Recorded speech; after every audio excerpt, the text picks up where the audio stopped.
by Michael Rosenthal. Boxing fans must be the most patient sports fans in the world. Those who follow the New York Yankees and Boston Red Sox never have to wonder when, or if, the baseball rivals will face one another. They meet 18 times every single season, which gives their devotees a regular fix of arguably the greatest rivalry in American sports. In a perfect world, that's how it should be. In boxing, fans can only wait and hope, and perhaps pray, that the best possible matchups become reality. For example, we thought that Tyson Fury and Deontay Wilder rematch was imminent when suddenly Fury surprised us by signing a rich, multi-fight deal with powerful ESPN and Top Rank. Now Fury is fighting a German named Tom Schwartz on June 15th, and we're left to wonder when he will face a legitimate threat. Fury or Wilder versus Anthony Joshua? I don't even think about that. Too masochistic. Another example, the best possible matchup in the sport is Terence Crawford versus Errol Spence, a near-perfect pairing that would send fans into a tizzy, but promotional and television rivalries will make it difficult, impossible, to put that event together. Waiting, hoping, praying. Sometimes the fans' patience never pays off, which is a shame. Lennox Lewis versus Riddick Bowe, a natural matchup of big, talented heavyweights in their primes in the 1990s, had classic written all over it. It never happened. Sigh, and sometimes the fans are thrown a bone beyond the natural expiration date. The obvious example, Floyd Mayweather versus Manny Pacquiao. The biggest stars of their generation should have fought around 2010, when they were still near their peaks and Pacquiao might have been a legitimate threat to the pound-for-pound king. Instead, they met in 2015, when Pacquiao had already begun to slow down and Mayweather was 38.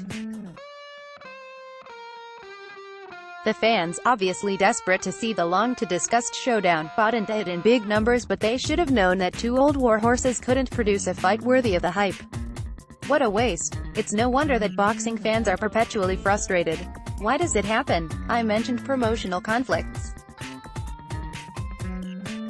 If Fighter A and Fighter B are aligned with competing promoters and those promoters don't do business with one another, then A and B are more likely to fight not as talented C and D than each other. The same can apply to TV alliances. There is the proverbial, and often exasperating, marinating process. Promoters want to stage their biggest fights at the time at which they can maximize profits, not too early and not too late. The problem is that unforeseen factors, a loss, an injury, a move to a different promoter or network, change the equation or they wait too long. And, of course, there is the risk versus reward factor. Fighters are almost always willing to take great risks for the right price. The question is, what's the right price? Competing sides often disagree on the answer, which too often leads to dead ends in the negotiating process. There is hope though, as those of us who have followed boxing long enough know. Sometimes the fans are served fights about which they can get excited. Fury and Wilder met once, giving us a fight compelling enough to create demand for a sequel. Andre Ward and Sergey Kovalev were at the top of pound-for-pound lists when they met in 2016 and again in 2017. And Canelo Alvarez and Gennady Golovkin have met twice and, barring something unforeseen, probably will do it one more time. Fury definitely threw a wrench into the heavyweight fan, but I believe the big three, Fury, Wilder and Joshua, will find ways to meet each other for one overriding reason: money. They can make a good living against second-tier heavyweights, but not the otherworldly cash they can generate against each other. Money is a powerful motivating factor. Fury and Wilder will now have to overcome promotional and television rivalries. Wilder is aligned with Showtime, but, assuming they win their upcoming fights, it seems the plan is to fight one more lesser opponent this year and then begin serious negotiations for a pay-per-view rematch early next year. Fury and/or Wilder versus Joshua? That's a little more complicated, but, at the risk of sounding overly optimistic, I believe that money will drive them together at some point soon. Who else is Joshua going to fight? I'm not so sure about Crawford versus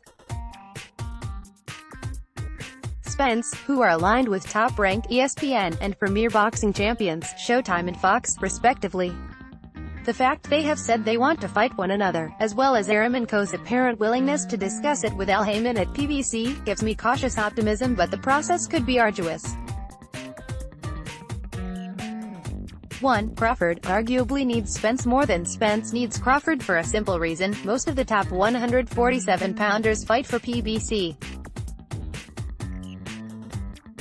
That includes Keith Thurman, Sean Porter and Manny Pacquiao, all of whom would make for a big money fight against Spence.